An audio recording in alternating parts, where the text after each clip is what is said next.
अरे गए नहीं हैं, उनको भेजा गया है। कौन भेजा? नीतीश कुमार कि पहले आप जाइए, छेदा कीजिए, होल बनाइए और उसमें हम घुसेंगे। दिखावा है नीतीश कुमार का। नीतीश कुमार बहुत बड़े एक्टर हो सकते थे, एनएसडी वाले जो एक्टर होते हैं उसको फेल कर देते हैं, और नीतीश कुमार अपने खुद बीजेपी में चल जाएंगे। कि जो जातिवाद है वो हिंदुत्व से ज़्यादा खतरनाक है, और इन दोनों में से किसी एक को चुनना होगा। अंधभक्त हैं, ये लाइन पकड़िएगा कि मांझी जी नीतीश कुमार के अंधभक्त है, ये कह रहे हैं मांझी जी के सुपुत्र। तो बिना नीतीश कुमार की मर्जी के उनके अंधभक्त कहीं जा सकते हैं? आप बताइए। और एक चीज और है, नीतीश कुमार दलित विरोधी थे, दलित विरोधी हैं, और आगे भी दलित विरोधी नजरिया उनका दिख रहा है। नीतीश कुमार दिखाना चाहते हैं कि दलितों तुम्हारी कोई हैसियत नहीं है, तुम्हारी कोई औकात नहीं है, और तुम्हारे बिना हम चुनाव लड़ेंगे और चुनाव जीतेंगे। जिस समय मांझी जी जदयू से थे, बिहार के मुख्यमंत्री थे, उस समय संतोष कुमार सुमन बीजेपी में थे। 24 के बाद जाएंगे, जब भाजपा कुछ सीटें घटेंगी ना, तो नीतीश जी अपने भी जाएंगे और एक दो और अंधभक्त हैं उनके, उसके साथ लेके जाएंगे उसको। संतोष कुमार मांझी ने नीतीश कैबिनेट से इस्तीफा दे दिया और कयास ये लगाया जा रहा है कि वो भारतीय जनता पार्टी में जाएंगे। पवन जायसवाल जो भारतीय जनता पार्टी के विधायक है वो उनके आवास पर मिलने आए थे, तस्वीरें हम आपको दिखा रहे हैं। और मांझी जी सियासत में बड़े मजे हुए खिलाड़ी है। वेद प्रकाश जी सीनियर जर्नलिस्ट है, आप तो बहुत करीब से मांझी जी को जानते हैं और यहाँ की सियासत को भी देखते हैं। ये क्या लगा, 23 के पास झटका लगा, या जो महागठबंधन की मीटिंग है, मुख्यमंत्री नीतीश कुमार पर लोग सवाल खड़ा कर रहे हैं कि अपने ही गठबंधन के लोगों को रोक नहीं पाए, देश के लोगों को एकजुट कैसे करेंगे? सारी जो कुछ भी आप देख रहे हैं बिहार की राजनीति में जो हो रहा, उसकी पटकथा नीतीश कुमार ही लिखे हैं। क्या बात कर रहे हैं? हम बहुत पहले से बोल रहे हैं नीतीश कुमार बीजेपी का आदमी है, आज फिर बोल रहे हैं बीजेपी का आदमी है। सबको लग रहा है कि मांझी जी महागठबंधन से गए हैं। अरे गए नहीं हैं, उनको भेजा गया है। कौन भेजा? नीतीश कुमार कि पहले आप जाइए, छेदा कीजिए, होल बनाइए और उसमें हम घुसेंगे। यानी उधर मीटिंग कर रहे हैं 23 तारीख को, आप बोल रहे हैं कि इधर अरे दिखावा है नीतीश कुमार का। नीतीश कुमार बहुत बड़े एक्टर हो सकते थे, एनएसडी वाले जो एक्टर होते हैं उसको फेल कर देते हैं। आप तो जानबे करते हैं, आपसे कोनो बात छुपल है जी? कितना नेशनल स्कूल ऑफ ड्रामा के नहीं है, लेकिन सियासत में तो पकड़ है ना। गठबंधन के नेताओं को एकजुट कर रहे हैं, जहाँ जहाँ जा रहे हैं, हर जगह जा रहे हैं, लोगों को एकजुट कर रहे हैं। केजरीवाल, कांग्रेस सबको एकजुट कर दिया। अरे 7 से 6 हुए हैं, और नीतीश कुमार अपने खुद बीजेपी में चल जाएंगे। क्या बात है, भविष्यवाणी कर रहे हैं आप? भविष्यवाणी नहीं कर रहे हैं, ऐसा व्यवहारिकता से हम बोल रहे हैं, जो अनुभव है उसके आधार पर बोल रहे हैं। नीतीश कुमार पलट जाएं, इसमें कौन आश्चर्य की बात है?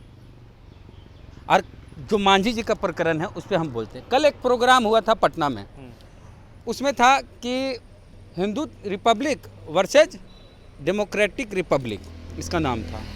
मांझी जी इसमें बोले कि casteism is more dangerous than Hinduism. इसका हिंदी का मतलब है, तर्जुमा है कि जो जातिवाद है वो हिंदुत्व से ज़्यादा खतरनाक है, और इन दोनों में से किसी एक को चुनना होगा। और मांझी जी चुन लिए, और मांझी जी चुन लिए किसको? हिंदुत्व को। कल बयान दिया और 24 घंटे में चुन लिए। तो मांझी जी को लगता है कि जातिवाद बिना हिंदुत्व के है तो गलत है। और उसी कार्यक्रम में एक पूर्व जस्टिस थे मद्रास हाई कोर्ट के, उन्होंने ही कह दिया हिंदुत्व है इसीलिए जातिवाद है। तो मांझी जी वही कर रहे हैं जो नीतीश चाहते हैं। मांझी जी के सुपुत्र आज मेरे इंटरव्यू में बोले, संतोष मांझी जी, कि मांझी जी आज भी नीतीश के अंधभक्त हैं।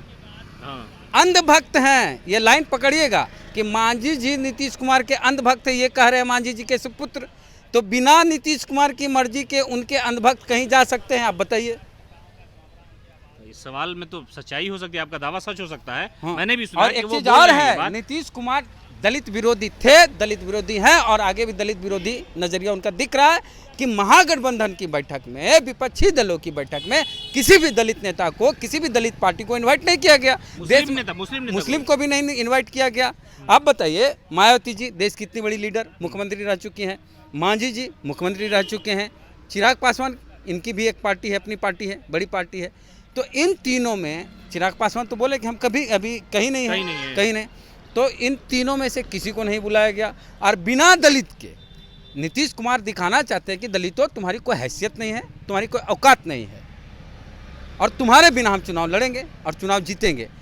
ये नहीं, ये तो कह रहे हैं, लेकिन सच्चाई है कि दलितों को दरकिनार करेंगे, मुसलमानों को दरकिनार करेंगे और भाजपा को जिताएंगे। ये सच है, सच। लेकिन सवाल ये है कि नीतीश कुमार का अगर ये मिशन है तो मांझी जी को यहाँ लेकर के आ गए हैं। मांझी जी को कहाँ लेकर आ गए? यानी बीजेपी के करीब लाए हैं कि आप पहले आप जो जैसा दावा कर रहे हैं कि आप जाइए, मेरे लिए रास्ता बनाइए, रास्ता जब बन जाएगी तो हम उसी रास्ते पे चल के आपके सारे हाँ, आ जाएंगे। हाँ हाँ लेकिन मामला ये है कि जो जीतन राम मांझी और उनकी नई पीढ़ी जो है, संतोष मांझी जो अब तक कुछ घंटे पहले तक मंत्री थे, पूर्व मंत्री हो गए, वो तो कहते हैं कि दलितों पर अत्याचार हुआ, बहुत सारी ज्यादती हुई भारत में, बीजेपी आरएसएस के लोगों ने किया।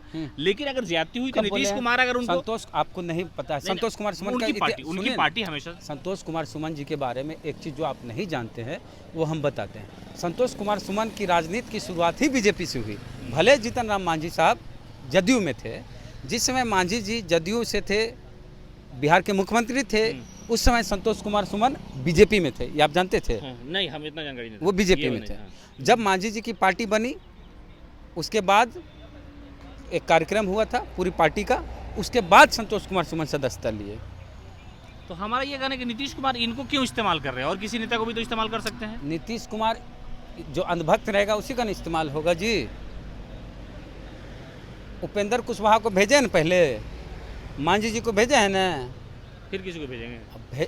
अब अपने जाएंगे, किसको अपने नहीं जाएंगे, अपने भी जाएंगे। ये तो बहुत बड़ा दावा आप कर रहे हैं। लोग कह रहे हैं कि मांझी जी ने गलत किया, बीजेपी की तरफ जा रहे हैं। वेद प्रकाश कह रहे हैं कि नीतीश कुमार भेजे हैं कि तुम होल बनाओ, हाँ। सुरंग बनाओ, उसी सुरंग से हम भी आएंगे। एकदम सही बात है। आप लोग को यकीन होगा उस समय जब नीतीश जी खुद भाजपा एनडीए के साथ जाएंगे। तो कह रहे हैं आप किसी कीमत पे नहीं जाएंगे, 24 तो में बोले हराएंगे थे पहले। मट्टी में मिल जाएंगे। देखिए हमारे आपके कैमरे में जो बोला जा रहा है सरकारी रिकॉर्ड नहीं है। विधानसभा या सदन में कोई व्यक्ति बोलता हो तो सरकारी रिकॉर्ड होता है। उसमें क्या बोले थे, मिट्टी में मिल जाएंगे, भाजपा के साथ नहीं जाएंगे। तो ये भी तो बोले थे मांझी जी कि जिंदगी में कुछ भी हो जाएगा नीतीश कुमार का साथ नहीं छोड़ेंगे। कहाँ अभी छोड़े? एक कसम खा रहे कहाँ थे। छोड़े हैं? अभी भी नीतीश के साथ हैं। ये तो आप अंदर की बात बोला, मांझी जी को जानते हैं, करीब से तो बोल रहे हैं। हाँ। लेकिन दुनिया तो ये समझ रही है ना कि मांझी जी चले गए वहाँ। मांझी जी गए नहीं, मांझी जी को भेजा गया नीतीश कुमार के द्वारा। और नीतीश मैं कुमार आया नहीं हूँ, बुलाया गया हूँ। बुलाया गया। इस सिनेमा में जो डायलॉग है, क्या लगता है 24 से पहले चल जाएंगे नीतीश जी? 24 के बाद जाएंगे। जब भाजपा कुछ सीटें घटेंगी ना, तो नीतीश जी अपने भी जाएंगे और एक दो और अंधभक्त हैं उनके, उसके साथ लेके जाएंगे उसको, कि मोदी कैसे अगली बार भी प्रधानमंत्री बने रहे। नीतीश कुमार इसको लेकर इस मिशन में नीतीश कुमार है। नीतीश कुमार लगे हुए हैं और यही होगा। आज बुरा लगता होगा बहुत लोग को, लेकिन जब होगा तो बहुत कहेगा। लोगों को बुरा नहीं लगता आपके बारे में। लोग कहते हैं कि मुख्यमंत्री नीतीश कुमार के पीछे आजकल पड़े हुए हैं, आप उनके खिलाफ बड़ा लिखते हैं। आप बिहार के मुख्यमंत्री हैं नीतीश कुमार, तो सवाल किससे करें हम? आपसे। लोग कहते हैं आपके बारे में। तो सही कहते हैं कि नीतीश कुमार के पीछे नहीं पड़ेंगे, सवाल नहीं करेंगे, तो किससे सत्ता सवाल करना चाहिए कि नहीं करना चाहिए? तो करेंगे। हम मोदी से भी सवाल करते हैं। बिहार में नीतीश हैं तो नीतीश से सवाल करेंगे, और केंद्र में मोदी हैं तो मोदी से सवाल करेंगे। अच्छा, कुछ लोग ये भी कहता है कि मांझी जी के बड़ा करीब है। आप ही मशवरा दिए होंगे क्या मांझी जी को कैसा करिए? इतना बड़ा आदमी हमने है, आप ये सब बेकार की बात है। नहीं, लोग कहते हैं आपके बारे में भाई, लेकिन नीतीश कुमार भेजे हैं ये श्योर है। नीतीश कुमार ही भेजे हैं मांझी जी को, अपने भी जाएंगे। कोई दलित का आप ही बताइए, महागठबंधन में कौन है दलित पार्टी बिहार की, देश की? एगो बताइए। अरे विपक्षी दलों में दलित की पार्टी कौन है बताइए? स्टालिन। स्टालिन कौन जाते हैं बताइए पहले? लगता है कि वो उस तरह की लगते हैं से नहीं होता है। उस तरह की बात तो करते हैं वो। बात करने से थोड़े होता है। दलित हैं कि नहीं ये बताइए आप। अच्छा, मायावती को इन लोगों को दलितों को क्यों छाटा गया? इस 23 तारीख की मीटिंग में क्यों नहीं बुलाया गया? आप क्या समझते हैं? मायावती को ये नहीं छाटेंगे, मायावती इनको छाट देंगे। इनकी हैसियत नहीं कि मायावती को छाट देंगे। तो अगर मायावती ओवैसी मिल जाएंगे तो फिर मुश्किल हो जाएगी। अब मायावती ओवैसी से पूछिए क्या होगा, मिलेंगे कि नहीं मिलेंगे? ये बड़ा खेल है, बड़ा खुलासा आप कर रहे हैं ना कि नीतीश जी इनको भेजे एक तरह से प्लेयर बना करके। इस तरह से कहा जाता है कि अरे हम क्या बोले, मांझी जी के सुपुत्र हैं संतोष कुमार सुमन जी, वो बोले आज भी मांझी जी नीतीश कुमार के अंधभक्त।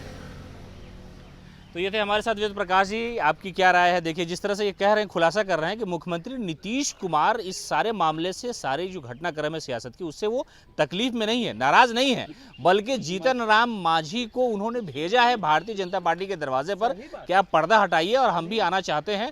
और वेद प्रकाश ने यह भी दावा किया कि हो सकता है कि आने वाले दिनों में मुख्यमंत्री नीतीश कुमार बीजेपी में भी शामिल हो जाए। आपकी क्या राय है जरूर बताइए।